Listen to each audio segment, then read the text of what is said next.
Rinse takes your laundry and hand-delivers it to your door, expertly cleaned and folded. So you could take the time once spent folding and sorting and waiting to finally pursue a whole new version of you. Like Tea Time You. Or this Tea Time You. Or even this Tea Time You. So did you hear about Dave? Or even Tea Time You. So update on Dave. It's up to you. We'll take the laundry. Rinse. It's time to be great.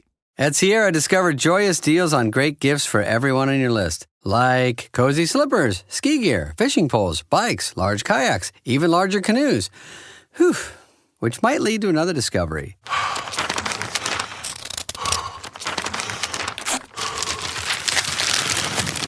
Wrapping gifts is the only sport you need to stay fit this season. 'Tis the season to discover great gifts at unexpectedly low prices.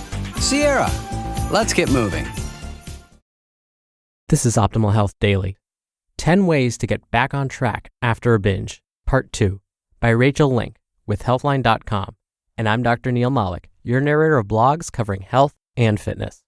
I read to you from some of the most popular blogs out there, with permission from the authors, of course. Now, today's post is a continuation from yesterday, so if you're new here, definitely check out yesterday's episode first. And so as a quick reminder, we're talking about how to prevent one weekend of maybe binge eating from turning into a full lapse, or maybe a complete relapse, or a full-blown collapse. Think of it this way. Let's use a road trip as an analogy. Say you're driving along and your destination is maybe an hour away. But as you're driving, you accidentally make one wrong turn. That's what I would call a lapse. But let's take another example. Let's say you're driving along the road to your ultimate goal, and you end up making a wrong turn, but it was so bad you ended up right back at home. You ended up in the exact same spot you started with. That would be like a relapse. A collapse would be something like this. You're driving along, you're headed towards your goal, but then not only do you make a U-turn and end up back at home, you end up back at home in a rut. It's as if your car fell into a ditch and you can't get out. That's a collapse. And so these tips that I'm about to share with you are helping prevent a relapse and a full-blown collapse. Lapses are okay because you end up back on track and headed towards your ultimate destination. But a relapse, collapse, not so good. But before we jump right in, how about an inspirational quote? I find the great thing in this world is not so much where we stand, as in what direction we are moving. Oliver Wendell Holmes. And with that little boost of positivity, let's hear part 2 and continue optimizing your life. 10 Ways to Get Back on Track After a Binge, Part 2, by Rachael Link with Healthline.com. Tip number 6, fill up on veggies. Vegetables are rich in many of the beneficial nutrients your body needs, including a range of important vitamins, minerals, and antioxidants. Loading up on veggies post-binge is another effective strategy to help prevent overeating. Vegetables are high in fiber, which moves slowly through the gastrointestinal tract undigested, helping promote feelings of fullness. Studies show that bumping up your fiber intake can help you regulate your weight by influencing you to eat less. One review found that when people increased their fiber intake by 14 grams daily, they consumed 10% fewer calories on average and lost significantly more weight. Another study showed that people who ate more vegetables lost more weight and felt less hungry compared to a control group. A good rule of thumb is to fill at least half of your plate with veggies at each meal. You can also try incorporating more veggies into your snacks to cut cravings and reduce the risk of overeating. Carrots with hummus, roasted chickpeas, and baked kale chips all make delicious, nutritious snack options. Summary. Get back on track after a binge by filling up on vegetables. They're high in fiber and may help promote weight loss and feelings of fullness. Tip number 7. Avoid skipping meals. After a big binge, planning out what you're going to eat for dinner may be the last thing you want to think about. However, skipping meals may actually slow your progress and enhance cravings, increasing the likelihood of another binge. According to one study performed using 14 healthy women, eating 3 meals per day instead of 2 helped sustain feelings of fullness over the course of the day and even increased fat burning. Another study of 15 people compared the effects of eating in a single meal per day or spreading the same number of calories over 3 meals. Not only did eating 1 meal per day increase levels of ghrelin, the hunger hormone, but it also had other adverse effects on health, including higher fasting blood sugar and delayed insulin response. Studies also show that adhering to a regular eating pattern may be associated with less binge eating. Whether you're used to eating 3 meals a day or a larger number of smaller meals, the best thing you can do after binging is get back to your normal routine and stick with what works best for you. Summary. Skipping meals may increase hunger and appetite, leading to a higher risk of overeating. Adhering to a regular eating pattern may be associated with less binge eating. Tip number 8. Start exercising. Setting a regular exercise regimen can come with a multitude of health benefits, but it may be especially useful after an episode of unplanned binging.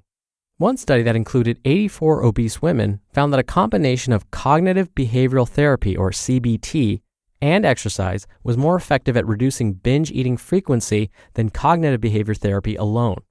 Another small study in people with binge eating disorder reported that 6 months of regular exercise stopped binge eating altogether in 81% of participants. Exercise may also regulate your appetite to help keep your food intake in check and prevent overeating. A review of 20 studies reported that exercise can help suppress levels of ghrelin, a hormone that stimulates hunger, while also increasing levels of hormones that promote feelings of fullness. Incorporating exercise into your routine can also improve your mood and reduce stress levels, which will both help reduce your risk of emotional eating. Try hitting up the gym shortly after a binge to stay motivated and get back on track. Even better, make exercise a regular part of your routine. Try finding a type of physical activity that you actually enjoy. Summary. Exercising after a binge can help you get back on track. It may influence hormones that affect hunger and can improve your mood. Develop a regular exercise routine to help prevent yourself from binge eating in the future. Tip number 9. Practice mindful eating. Mindful eating is the practice of paying close attention to the way you feel while you eat, instead of just mindlessly shoving food into your mouth. It's all about recognizing how you feel while eating and enjoying the taste, texture, and smell of your foods. Mindful eating may help treat binge eating disorder, a condition characterized by recurring episodes of binge eating. One review of 14 studies showed that practicing mindfulness effectively reduced incidences of both binge eating and emotional eating.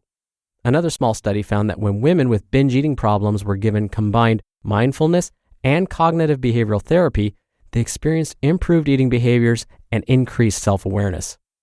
A review of 24 studies showed that mindful eating may help people reduce their food intake later in the day, which could help them lose weight. To start practicing mindful eating, minimize external distractions and try eating and enjoying your food slowly. Learn to recognize when you're feeling full, to know when it may be time to stop eating. Summary. Try eating mindfully to help curb your binge eating. Mindful eating has been shown to reduce binge eating and emotional eating. It may also help reduce food intake later in the day. Tip number 10. Increase your protein intake. Boosting your intake of protein-rich foods can have a powerful effect on regulating your hunger signals, appetite, and feelings of fullness. In fact, a study of 19 people showed that increasing protein intake from 15% to 30% of one's daily calories reduced their daily calorie intake by 441 calories on average, and also led to significant decreases in body weight and fat mass. Protein may also impact levels of hormones like ghrelin that can influence hunger. In fact, one study found that eating a high-protein meal reduced levels of ghrelin more effectively than eating a high-carb meal. Another study showed that a high-protein diet improved fat burning and feelings of fullness. Plus, it increased concentrations of GLP-1, a hormone associated with appetite suppression. Ideally, you should make sure you're including a good source of protein into each meal and eating high-protein snacks throughout the day. Some examples of protein-rich foods include lean meat, seafood, eggs, nuts, seeds, and dairy products. Summary. Increasing your protein intake can influence certain hunger hormones to promote feelings of fullness and reduce calorie intake. The bottom line. Slipping up and binge eating while you're on a diet can be frustrating, but it doesn't have to slow your progress or hinder your weight loss. Instead, let go of the guilt, forgive yourself, and don't let it impact your motivation. These simple tips will help you get back on track and continue toward your goals. You just listened to part 2 of the post titled, 10 Ways to Get Back on Track After a Binge by Rachael Link with Healthline.com. And I'll be right back with my commentary. Right now, there's a talented person out there who could take your company to the next level. Do you want to hope they see your job post before your competitors? Or do you want to match with them with Indeed sponsored jobs? Stop struggling to get your job post even seen on other sites. Give your job the best chance to be seen with Indeed sponsored jobs. When I was looking to hire, it was so slow and overwhelming. I wish I had used Indeed. Spend more time interviewing candidates who check all your boxes. Less stress, less time, more results now with Indeed sponsored jobs. And listeners of this show will get a $75 sponsored job credit to help get your job the premium status it deserves at Indeed.com/health. Just go to Indeed.com/health right now and support our show by saying you heard about Indeed on this podcast. Indeed.com/health. Terms and conditions apply. Hiring? Do it the right way with Indeed. Thursday Night Football is on, and it's only on Prime Video. Flips it for the touchdown. This week, it's an old-school rivalry as the Las Vegas Raiders collide with the Denver Broncos. This is a matchup everybody wants to see. Coverage begins at 7 p.m. Eastern with football's best party. TNF Tonight, presented by Verizon. Not a Prime member? Not a problem. Simply sign up for a 30-day free trial. It's the Raiders and Broncos. Thursday at 7 p.m. Eastern, only on Prime Video. Restrictions apply. See Amazon.com/Amazon Prime for details. Dr. Neil here for my commentary. Part of the research I performed when I was in graduate school was actually looking at some of these hunger and fullness hormones, so ghrelin, leptin, and GLP-1. And we did find for those that consumed less protein each day, when they bumped up some of their protein, actually produced less of the hunger hormone and more of the I feel satisfied hormone. But here's the catch. These were folks that didn't consume a whole lot of protein each day. So when we bumped them up, it was more than what they were used to getting. And it wasn't to that level that we would expect like a bodybuilder to consume. So there does seem to be kind of a happy medium where you don't need too much protein, but just be sure that you're getting the recommended amounts. We also found that fiber was important for controlling some of these hunger and fullness hormones. But again, I completely agree with the bottom line here. If you do mess up, don't feel guilty, forgive yourself, maybe learn from it, think about what could I do differently next time, and then get right back on track. Remember, it's consistency over time that makes a difference, whether you're trying to lose weight or whether you're putting on weight. It's all about doing those same behaviors over and over. So if you binge eat once or have a weekend of it, it's no big deal. That was just a little blip, a little lapse. Don't let it become a full-blown relapse or collapse. All right, that's it for today. I hope you're having a great week so far. Thank you as always for listening, and I'll see you back here tomorrow where your optimal life awaits.